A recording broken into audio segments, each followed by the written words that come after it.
Inside a dark room, a mysterious man works hard on drawing and measuring diagrams on a map, taking many details into account for an important plan. Then he puts on a fluffy coat and leaves the house in a hurry. Meanwhile, at a financial company, David is having a very difficult conversation with a client on the phone because he has lost lots of money right before Christmas. After he hangs up, his coworker Corey comes to steal his candy and cheer him up. He also reminds David that his crush Emily will be leaving the company after New Year's, so he needs to ask her out soon or he will miss his chance. However, David doesn't think it is a good idea, regardless if his crush has been going on for a long time. Later that night, David and Corey enjoy the office Christmas party. And while Corey drinks with their other buddies, David tries to chat with Emily. However, their conversation is terribly awkward and it ends quickly. Moments later, Emily leaves the party and David rushes after her to tell her she forgot her hat, except she is wearing hers. This interruption causes her to lose yet another cab, and David uses the chance to finally ask her out. Emily accepts, and when she tries to stop a taxi, David offers to take her home instead. When she takes the offer, David first stops inside to let Corey know he is leaving. However, Corey is very drunk and reminds David he promised he would take him home too, so now David has no choice but to deal with a third wheel. During the ride, Corey keeps on drinking and making dumb comments, making the mood in the car very awkward and causing David to apologize to Emily multiple times. Corey also asks David for his phone because he lost his at the party, but this only ends up with David's phone quickly running out of battery. It is the middle of a very freezing night, yet Corey insists on having pizza, begging David to stop at a nearby ATM for cash so he can buy his food. David offers to pay with his own card, but Corey says that the restaurant doesn't accept cards. When they make it to the ATM, Corey goes inside while David and Emily wait in the car chatting about the protection charm David keeps in the vehicle. Suddenly, Corey starts making signals because he is apparently having a card problem, so David also goes inside to help. Emily soon begins feeling cold and alone in the car, so just after a few seconds she decides to join the guys. She tries to lock the car on her way out, but it doesn't work. When Emily enters the ATM, David explains that the car lock is broken, but they won't take long, so there is no need to worry. He then takes some cash from the ATM because Corey's card is denied for some reason. When the trio turns around and is about to leave, they suddenly notice a figure wearing a fluffy coat outside. Emily thinks it is rather strange because she doesn't see any car around, and David immediately thinks it could be a robber. However, Corey thinks it is just a man that needs to use the ATM, so he tells his friends to stop being paranoid. When Corey opens the door and takes a step out, the man walks forward, scaring Corey into going back inside. Then Corey shouts out, asking the man if he wants to come inside, but gets no response. The guy just stands there in the dark, looking creepily at the three of them without moving a single muscle. Suddenly, a dog walker appears behind the mysterious man, who immediately turns around and rushes to the newcomer, grabbing his head to smash it and kill him. Terrified, the trio wants to call 911, but they realize that David's phone is charging in the car and Emily left hers in her purse, which is also in the car. Desperate for a solution, they start looking for emergency buttons inside the booth, but they can't find anything. Outside, the man continues to stand there, watching them as if nothing creepy had happened. Afterward, David asks Emily to give him his car keys, and when Corey tries to stop him from going out, David swears he can manage to run to the car to take his phone and call the police before the man can get to him. At that moment, the mysterious guy approaches David's car and takes out a toolbox, then goes to the back of the booth. Suddenly, the trio begins hearing noises and the power goes out for just a second. When it comes back, the temperature begins to drop, and they realize the man has used the toolkit to break the ATM's heater. It seems the guy wants them to die slowly instead of attacking them like he did with the dog walker. As the man returns to his watching spot, David begins to hit the enclosing glass, hoping to set off the ATM's alarm. But Emily stops him because breaking the glass would allow the guy to get in. Next, David and Corey begin kicking the ATM in another attempt to set off the alarm, but nothing happens. Emily notices there's a smoke alarm too, but none of them has a lighter. Suddenly, some lights appear in the distance, and Corey spots a police car, so the trio starts to yell to get its attention. Unfortunately, the car passes by without noticing them. While the man listens to them from behind the booth, David gets an idea. They should give the man their money and jewels, Maybe that will get him to leave. In an envelope from the ATM, they put Emily's earrings, Corey's watch, and David's $500. Then David comes out, showing he means no harm, and throws the envelope toward the man, begging him to let them go. When the man picks up the envelope, David takes the chance and immediately runs to his car. As the mysterious man comes after him, David attempts to start the car, only to discover the wires have been cut. Next, he picks up Emily's phone and dials 911.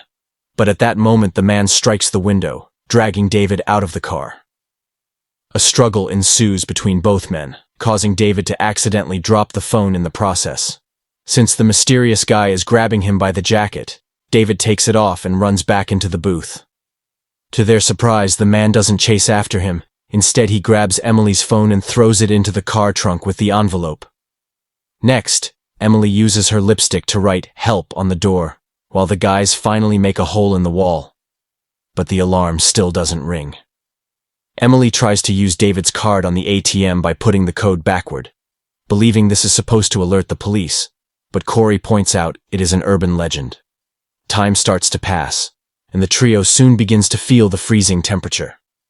When they don't see the guy outside, Corey thinks of leaving, but Emily stops him. Then Corey begins wondering if this guy is David's client, who wants revenge for all the money he lost with their company. And an argument ensues. Thankfully, the cold quickly makes them shut up, and they decide to hold hands to warm them up.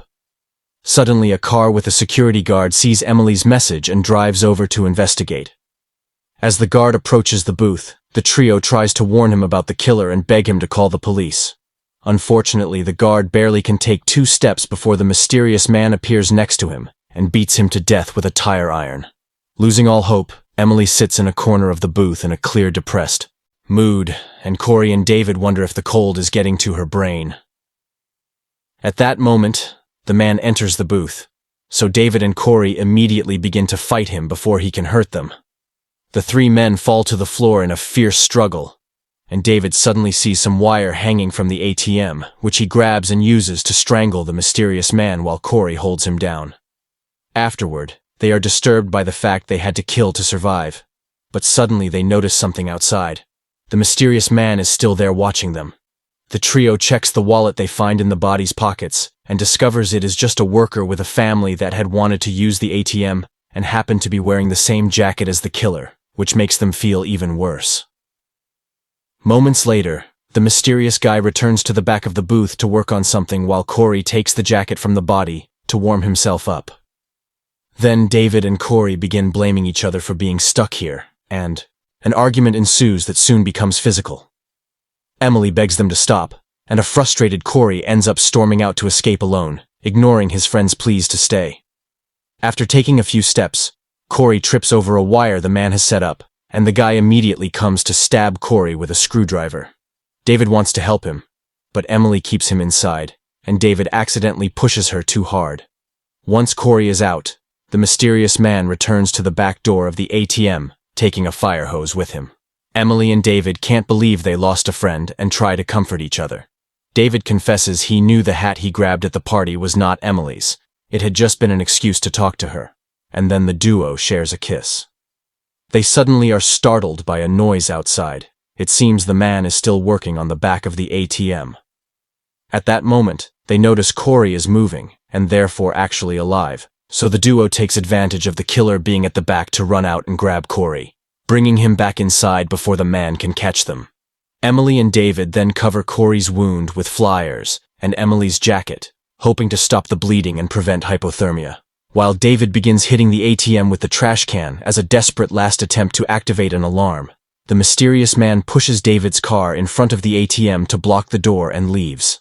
Only a second passes before the ATM booth begins to fill with cold water through the heating vents, courtesy of the hose the man connected at the back.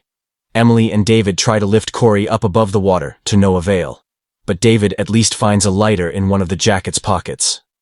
While Corey dies floating in the water and the man sets up a chair outside to continue his watch, David sets some flyers on fire and tries to activate the smoke alarm, but he can't reach it no matter what part of the booth he climbs. Throwing the flyers in the trash can doesn't help either, but then Emily gets an idea. She sits on David's shoulders and raises the can, finally managing to get the flame close enough to trigger the fire alarm. They are happy to finally succeed. However, at that moment, David slips, causing Emily to fall and smash her head on a shelf, instantly dying. David is crying and clinging to Emily's body when suddenly, the mysterious man rams the security guard's car against David's, which crashes through the glass. Having lost everything, a furious David grabs Corey's bottle of wine and with a piece of jacket, he turns it into a Molotov. Then he goes outside and throws it at the man on the chair. The figure immediately catches on fire. However, it is revealed that it is not the mysterious man, but actually the security man's body wearing the same coat. The real man is still watching from a distance. At last, a bunch of police officers and firemen show up and surround the ATM, causing the man to vanish. David tries to tell them what happened, but instead he gets arrested. Because when they check the security cameras, the story looks quite different. There is no audio, and the mysterious man always stayed far enough to avoid appearing on the recording. So the final result makes it look like David, Corey, and Emily were robbing the ATM and murdered the family man for being a witness. It also makes it look like David murdered his two friends. While the police take David away, he sees the mysterious man hanging among the curious crowd. Sometime later, the mysterious man returns to his room to make a new plan. It turns out he is a serial killer, and he always makes intricate plans to catch people in ATMs, leaving the last survivor to take the blame.